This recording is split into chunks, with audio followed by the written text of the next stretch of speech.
Uma saudação a todos os que estamos a acompanhar esta leitura da Sagrada Escritura e neste momento ali a partir do livro dos Provérbios.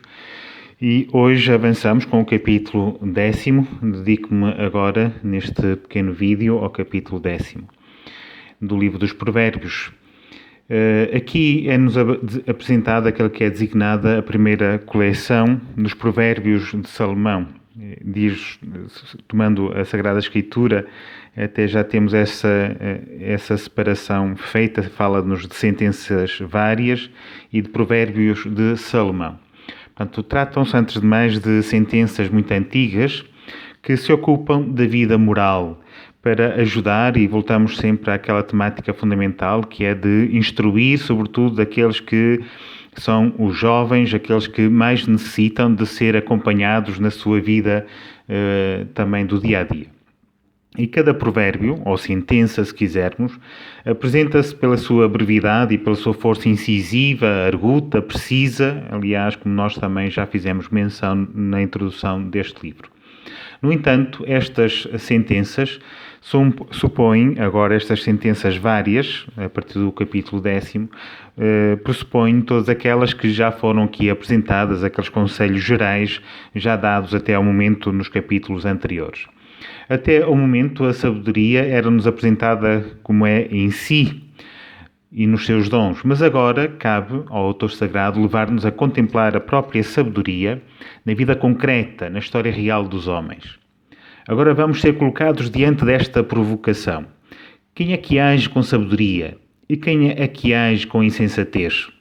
Portanto, somos ali confrontados com exemplos concretos, até se quisermos quase reais, em que nós somos ali chamados a ver de uma forma sensível quem é que age com sabedoria e quem é que age com insensatez. Quem é que caminha na vida e quem é que caminha na morte. A partir de agora somos então confrontados com este importante desafio a partir de múltiplos aspectos da própria vida. Neste capítulo é também louvada a piedade filial, sendo aliás este um dos efeitos mais elevados da própria sabedoria, que é de nos proporcionar a piedade filial, nos educar como filhos. O filho sábio é a alegria do pai, diz-nos o autor. A sabedoria convida também à caridade. Há este aspecto sempre muito social, muito prático, que nos faz olhar para os outros ao nosso redor, que nos ajuda a sair de nós mesmos para lugares existenciais concretos, até muito ao encontro daquele apelo que o Santo Padre, o Papa Francisco, nos tem feito para os tempos de hoje. Os tesouros mal adquiridos, lembra-nos o autor sagrado, de nada servem, mas a justiça livra da morte. Aqui o termo justiça é um termo muito rico. Aliás, ele é muito rico em toda a Sagrada Escritura. Muito amplo e às vezes também noutros contextos mais preciso. Mas aqui presta-se a ser compreendido como esmola. Então compreende-se que o dinheiro mal adquirido de nada serve, ao passo que a esmola salva da morte. A sabedoria faz aqui apelos muito práticos à vida dos seus ouvintes e àqueles que dela querem aprender. Para estar diante da sabedoria e para beneficiar dos seus dons é preciso muito desprendimento da nossa parte, não há dúvida. Nós só aprendemos as coisas de Deus se há muito desprendimento da nossa parte. De maneira que todo este livro dos Provérbios, e ao levar-nos a olhar para a sabedoria, é sobretudo para que nos faça mais livres para as coisas de Deus e também para fazermos o bem e praticarmos a caridade. O capítulo prossegue depois com comodísticos. Isto é, o dístico são sentenças que se abrem em duas partes, em duas séries opostas, sendo que a segunda se opõe sempre à primeira. Por exemplo, a mão preguiçosa empobrece, a mão diligente enriquece. O sábio de coração acata os preceitos, mas o insensato de língua cai em ruínas. Estamos a ver, há sempre este método, não é? Formado a partir de dísticos. O sábio de coração acata os preceitos, como referia, mas o insensato de língua cai em ruína. Esta é uma forma muito pedagógica, cujos ensinamentos se impõem por si, pela sua evidência, porque baseados muito na própria experiência, mais comum e objetiva. É uma forma muito interessante de educar. Nós queremos educar de uma forma realmente oferecer exemplos concretos. Para todos os efeitos, é sempre o temor do Senhor, também fundamento da sabedoria, que recorre, aliás, ao longo do livro dos Provérbios, sempre esta lembrança de que é realmente o temor do Senhor a fonte da verdadeira sabedoria, a inspirar. De modo que não estamos aqui propriamente diante de uma moral meramente laica, mas sobretudo religiosa. O temor do Senhor prolonga os dias. Na observância destes provérbios, podemos então distinguir aquelas que são os justos daqueles que não o são. Portanto, é só vendo quem observa isto, nós conseguimos distinguir aqueles que são justos daqueles que não o são.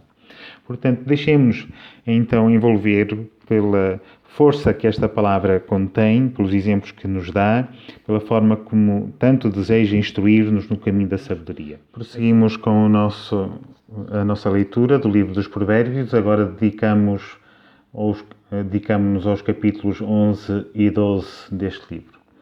O capítulo 11 do livro dos Provérbios oferece-nos sentenças que são aqui apresentadas, lembrando-nos tanto a justiça, a retidão, mas também o caminho da perversidade ou da impiedade. E que tanto a justiça como a perversidade, tanto a retidão como a impiedade, encontram uma retribuição já sobre a terra. No entanto, para quem pratica a justiça, a retribuição é o prémio, e para quem pratica a impiedade, a retribuição é o castigo. Sobressai, portanto, uma forma muito prática e simples de educar, muito objetiva, lembrando que os nossos atos comportam sempre consequências e comportam sempre, portanto, retribuição. Ou uma retribuição positiva ou uma retribuição, portanto, nefasta para quem pratica o mal. O autor sagrado lembra que no dia da ira, diz-nos assim o livro, no dia da ira, a riqueza de nada serve, mas a justiça livra da morte. O que é este dia da ira? É o dia em que o pecador, individualmente considerado, deve dar contas de si a Deus e padecer também as consequências funestas da sua conduta malfazeja. Quer dizer, há sempre aqui um sentido profundo dos nossos atos, como eles comportam sempre consequências. É um convite a que saibamos contar os nossos dias, como nos diz também o salmista num outro lugar, e aproveitá-los para praticar o bem, não para fazer o mal, mas para praticar o bem. Escutávamos ainda no domingo passado, nos Atos dos Apóstolos, que Jesus passou a vida a fazer o bem e a libertar todos aqueles que eram prisioneiros do mal. Portanto, aproveitemos os nossos dias para praticar o bem. Sabemos que o pensamento da morte não está para nos amedrontar, mas para nos envolver ainda mais na vida, na prática do bem. O capítulo 11 continua depois expondo os benefícios de uma boa conduta. Diz-nos assim o autor sagrado: o homem misericordioso faz bem a si mesmo, o que semeia a justiça tem certa a recompensa. O capítulo 12 dos Provérbios fala-nos da atitude que se deve adotar, ou que deve adotar o verdadeiro discípulo diante da ciência das atitudes morais e civis, diz assim o autor sagrado. Aquele que ama a disciplina ama o conhecimento, mas o que detesta a repreensão é um insensato. O homem de bem alcançará a benevolência do Senhor, mas ele condenará o homem que maquina o mal. Portanto, a correção é fonte sempre de sabedoria, mas quem é sábio necessita sempre também de ser guiado pela sabedoria. Esta é uma tarefa diária, não é apenas um ato, mas deve corresponder ao modo de ser. Somos, neste capítulo, como que postos diante do comportamento daqueles que praticam o bem e daqueles que praticam o mal. E cabe-nos a nós escolher. Algumas das sentenças, provérbios, pedem atenção à procura, pedem-nos atenção às palavras que dizemos, aos pensamentos que promovemos, atenção à arrogância, à procura de futilidades, à cobiça. Portanto, deparamos-nos com ensinamentos práticos, excelentes para um bom exame de consciência e para nos ajudar no reto caminho. Uma grande parte destas sentenças, neste capítulo, pede o bom uso da língua. Muito interessante, lembra-nos aquilo que o Papa Francisco nos tem dito tantas vezes. em que chama a atenção para a maledicência. Ora, o ímpio enreda-se nos pecados da língua, a palavra verdadeira permanece firme para sempre, a língua mentirosa dura apenas um instante. Portanto, amemos a verdade e aproveitemos também esta leitura para depois usarmos bem a língua e, sobretudo, para nós usarmos o nosso tempo para praticarmos o bem. Desejo a todos uma boa leitura, uma proveitosa leitura, e a todos desejo um bom fim de semana e a bênção de Deus para todos.